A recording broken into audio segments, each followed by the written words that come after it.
Hey there.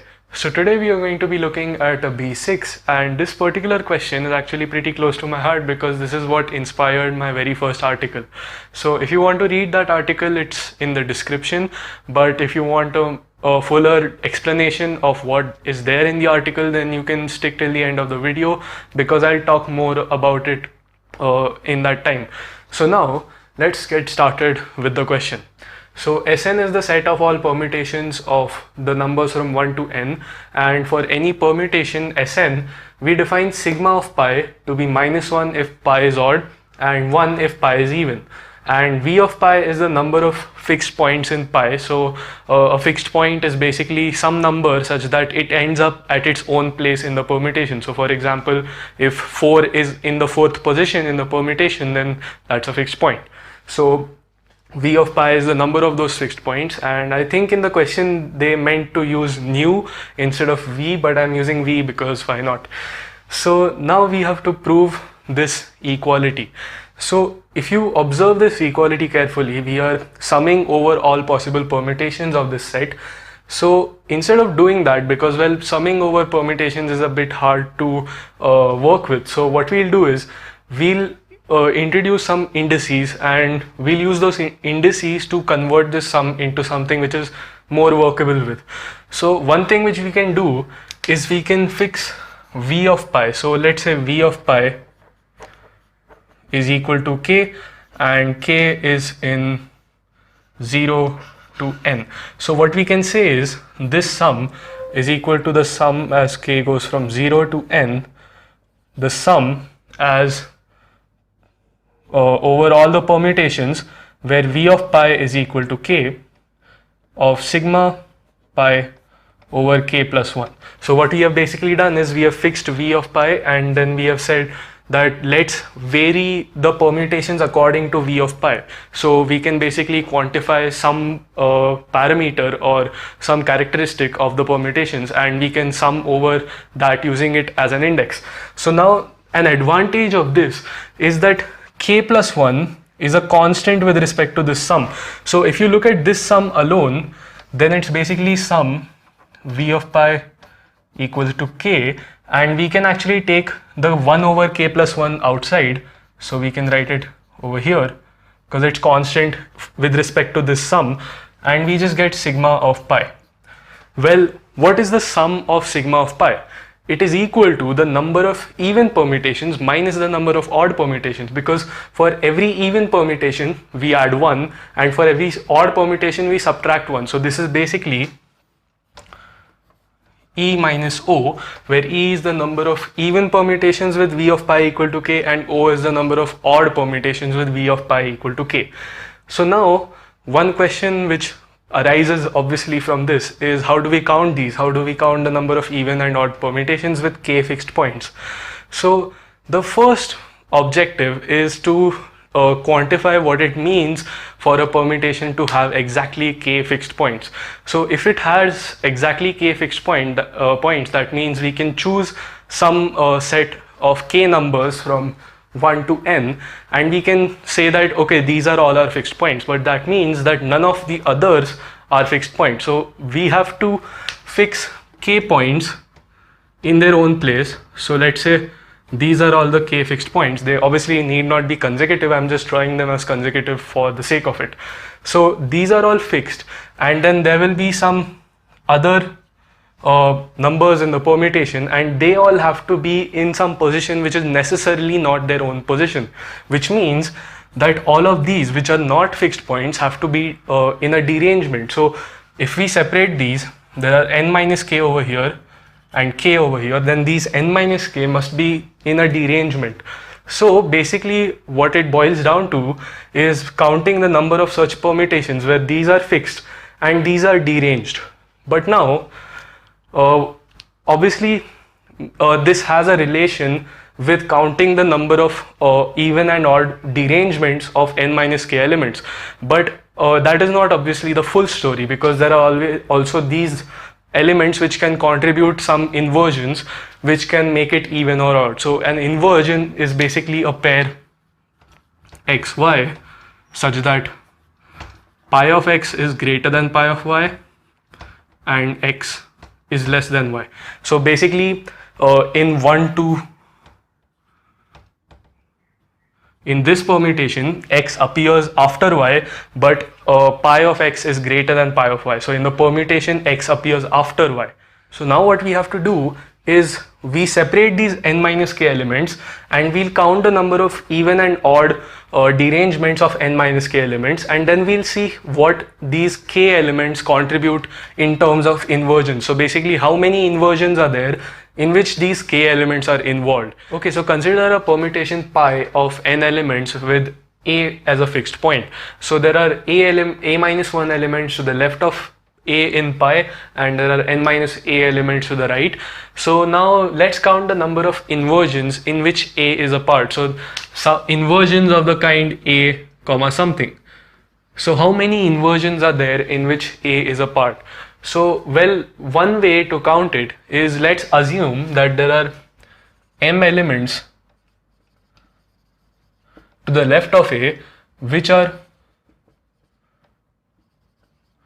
greater than a. So all these m elements will contribute one inversion each with respect to a. So there are some elements over here. So let's say there is a plus 1 over here, just assume for the sake of it. Then this is one inversion. So that means since there are m elements to the left, there are m inversions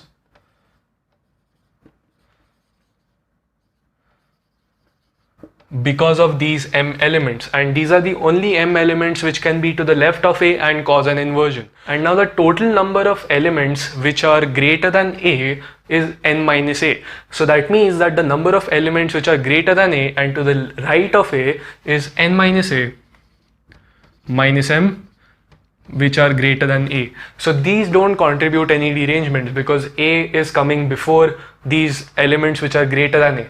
And now let's look at the elements which are lesser than a. Can we find how many there are in terms of m? Well, yes, we can, because there are a minus 1 elements total over here, and m of them are greater than a. So that means that a minus 1 minus m are less than a, because any element over here is either greater than a or less than a. It obviously can't be equal to a. So that means since there are m elements which are greater, there must be a minus 1 minus m elements which are lesser. So likewise we can say that there are m elements which are less than a and to the right. And why is that? Because there are total a minus 1 elements which are less than a, because they appear to the left of a in 1, 2, 3, 4 so on till n. And since there are total m elements which are less than a, total a minus 1 elements which are less than a, that must mean that there are m elements which are less than a and to the right. So if that was too fast for you or you didn't understand, just take a look at the screen and think about it. So where we started was, we defined m elements which are greater than a to the left of a, and from there we derived this, this and this. So just think about it for a while.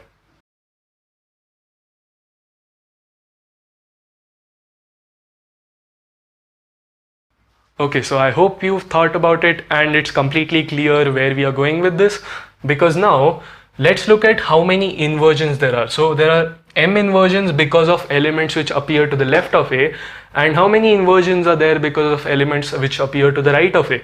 Well, there are m more inversions because these elements are lesser than a and they are appearing to the right of a. So that means each one contributes exactly one inversion with respect to a, and that means the total number of inversions is 2m. So these are the inversions which are because of a. So if a is a fixed point, it will cause 2m inversions.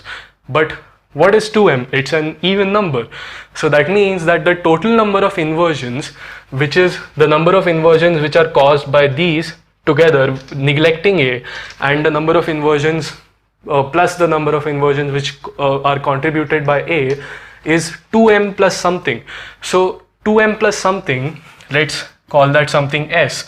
Then this is congruent to s mod 2. So that means that whether this permutation pi is even or odd is completely determined by the elements other than a. So we can basically pretend like a isn't here at all, and then this will just become some permutation of n minus 1 elements, and if that permutation turns out to be odd, then the permutation with a over here will also be odd, and if it turns out to be even, then the permutation with a is also even. So that means we can just remove all the fixed points. So if you remember, we had fixed the number of fixed points to be k, so that means we can just remove the k fixed points, and we can just look at a derangement of n minus k elements, and we can count how many of those derangements are even, how many of those are odd, and then we take their difference and we basically solve the question, because that's all there is to it. We just have to find the sum where v of pi is equal to k of sigma of pi. So if we find a way to evaluate this for each and every k, then we are done. That's all there is to the sum, because all we have to do is just sum this from k equals 0 to n, and then the question is done. Okay, so now what the question boils down to is counting the number of even derangements with k elements. So if we find the number of even derangements, then we can also find the number of odd derangements, because we know the total number of derangements, and if we find even and odd, then we can find even minus odd, and that's the answer. So well, how do we count these? Well, we know a method to count the number of total derangements. So maybe if we tweak that method a little bit, we can find a formula for even derangements only. So if you recall, we know that for k elements,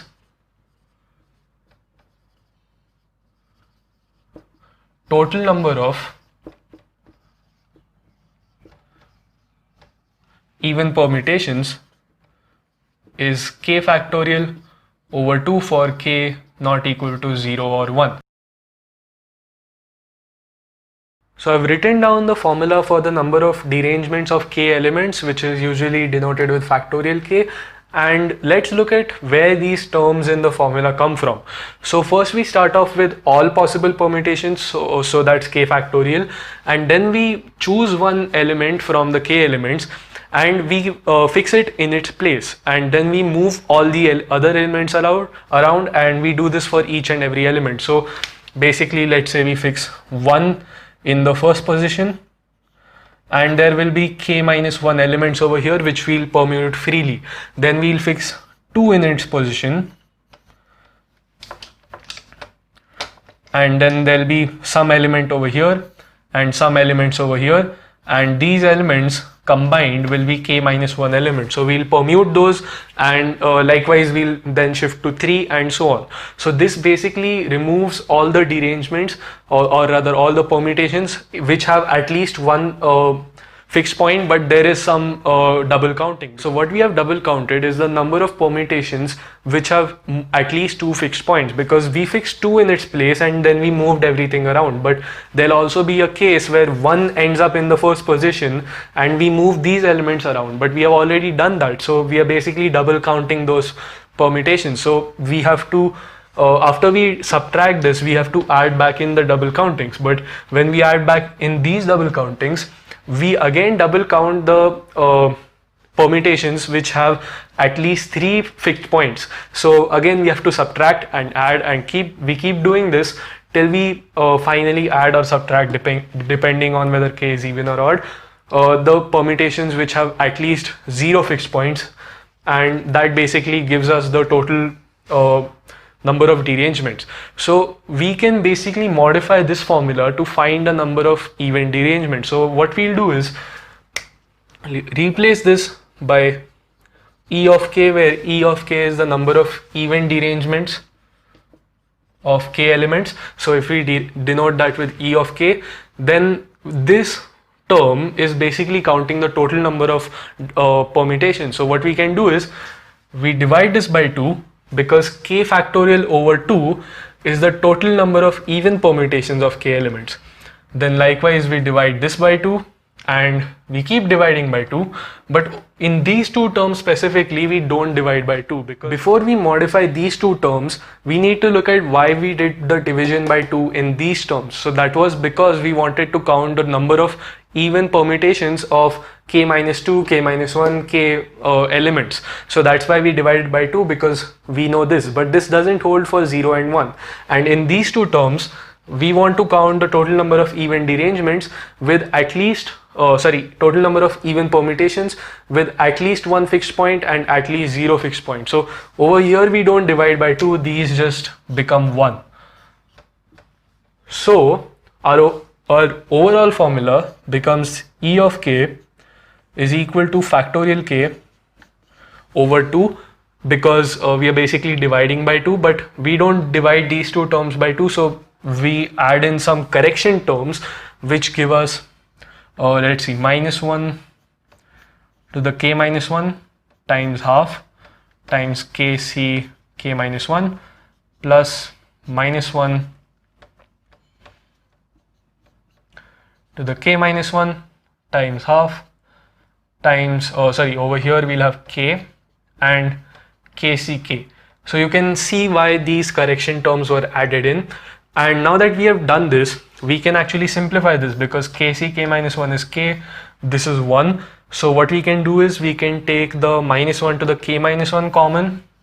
So this will become minus 1 to the k minus 1 over 2 times k minus 1. So E of k is equal to factorial k over 2 plus minus 1 to the k minus 1 over 2 times k minus 1.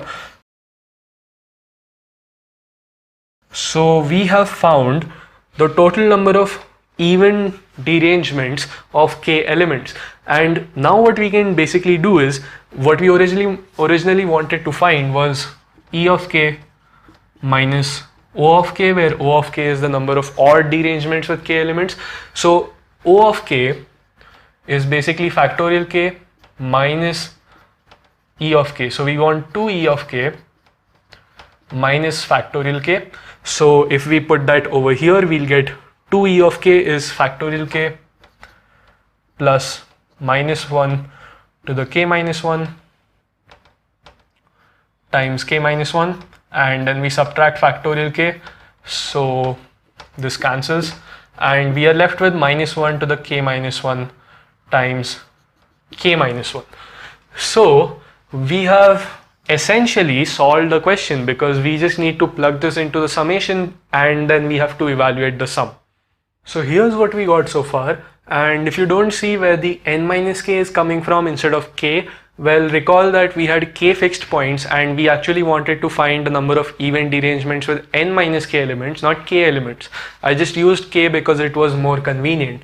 So we replace k by n minus k and this is what we get, but this is not quite correct. There is supposed to be nck over here. So I'll leave it to you to figure out where that's coming from, and you can leave it in the comment section if you figured out and want to help others. So now, how do we evaluate this monster, because it does look pretty complicated? So what we'll do is, it's a common trick in the book, we write nck in its factorial form. So it's n factorial over some stuff, so we'll write it like that, and then you'll see that will help quite a lot. So, and even before that, what we can do is we can replace n minus k with k, because the sum is symmetric with n with respect to k and n minus k. So we can basically replace k with n minus k and n minus k with k. So this becomes sum k equals 0 to n and minus 1 to the k minus 1 times k minus 1 over n minus k plus 1 times nc n minus k. Well, that's the same as nck, so that doesn't change. And now what we'll do is we'll write this in its factorial form, as we said, n factorial over n minus k factorial times k factorial. And now n minus k plus 1 times n minus k factorial is n minus k plus 1 factorial. So that goes away. And now what we have is basically n plus 1 c k over n plus 1, because what we can basically do is we can write n factorial as n plus 1 factorial over n plus 1, and if you ignore this n plus 1, then basically what we have is n plus 1 ck. So this is what we get. And now the good thing is we can just separate out this to the front of the sum, because if you notice, we couldn't do that before because there was k involved. So now we can do that, so that's the trick. So we have 1 over n plus 1 sum k equals 0 to n minus 1 to the k minus 1 times k minus 1 times n plus 1 ck. And now what we can do is we can split the sum with respect to k minus 1, and that will actually simplify it quite a lot. So what we'll do is 1 over n plus 1 and sum k equals 0 to n minus 1 to the k minus 1 times k times n plus 1 ck minus n plus 1 ck. So if we separate out the sum with respect to this term, it will actually be pretty easy to evaluate, but this is a bit problematic. So well, how do we deal with this? Again, once we write it in factorial form, we'll see that there is quite a lot of simplification under the hood. So we have k over k factorial n minus k plus 1 factorial, and k cancels out with that to give k minus 1 factorial. And now if you write this as n factorial times n plus 1 times n plus 1, then you'll see that this n factorial over k minus 1 factorial n minus k plus 1 factorial is actually just n ck minus 1 and this n plus 1, so n plus 1. So this is what we get, and once again this n plus 1 can be taken to the front of the sum, so it's pretty easy to deal with. So this is what we got so far, and if you notice, if we put k equal to 0 into this, then we get nc minus 1, and well, nc minus 1 is 0 by definition, but if that doesn't convince you, then you can go a bit back and you'll notice that it was actually k times something. So this something is obviously finite, and k was 0, so the 0th term will be 0 even after this manipulation. So we can just ignore the 0th term because it is causing some problems. So we'll start summing at 1, and then we can make an index change because over here we have k minus 1 in both places instead of k. So we can change that into k, and we can subtract 1 from the index. So this becomes 0 again, and this becomes n minus 1. So we have the sum as k goes from 0 to n minus 1 minus 1 to the k times nck. And if you notice, this is actually really close to a well-known sum which evaluates to 0. So if you have sum as k goes from 0 to n of minus 1 to the k nck, then this is equal to 0. So this is basically the same sum minus the nth term. So what we can say is this is equal to 0, which is this sum minus the nth term, so minus 1 to the n ncn. So this becomes minus 1 to the n plus 1, and you can already see where we are going. You can see the expression in the beginning forming. So this entire thing, if I write it, is minus 1 to the n plus 1 minus this sum.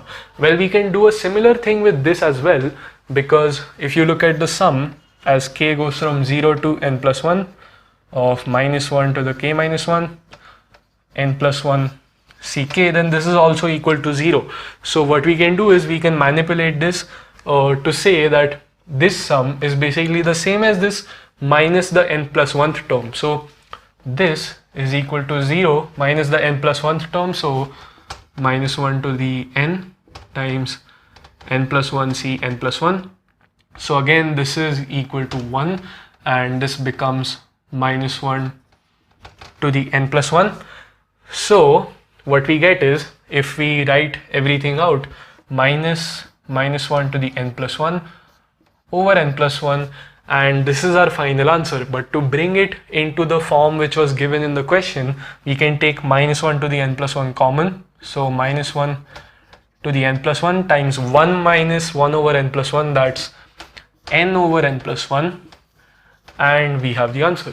And now I'll come to my article. So my article is basically inspired from this question, and when I came up for the idea for my article was when I was stuck on this question at the very beginning. So what I mean is I had basically written the sum with v of pi being constant. So basically I had figured out that there is something to do with introducing a new index k, and then we say that v of pi is equal to k, and we find a formula for e of k, and from there we continue. So that was where I was stuck. That much I had figured out, but after that, what to do, I had no idea. So at that time, I got thinking that, well, I know about these switches, which I've done quite a few times. Like I've posted questions based on switches quite a few times, and I know that whenever you do a switch, you change the parity of the permutation. So if you do a switch in an even permutation, you get an odd permutation, and vice versa. So if I can count how many switches it takes to go through all derangements of k elements, then I'll have found out the number of even derangements and the number of odd derangements. But alas, I couldn't do that. I could only prove that it is possible to cover all derangements using only switches. So you can check out, if you want more details, you can check out the abstract of the paper. Again, link is in the description, and if you like what you've seen, then you can read the article. And I also have an open problem at the end of the article, and I've proved some miscellaneous results using graphs, which is quite cool actually. I like the miscellaneous results quite a lot, so that's why I just couldn't resist not putting them in. So you can check those out. There's quite a lot of elegant stuff over there, and if you want to give me any reviews, I'm completely open to that. And thanks for watching. Thank you for watching.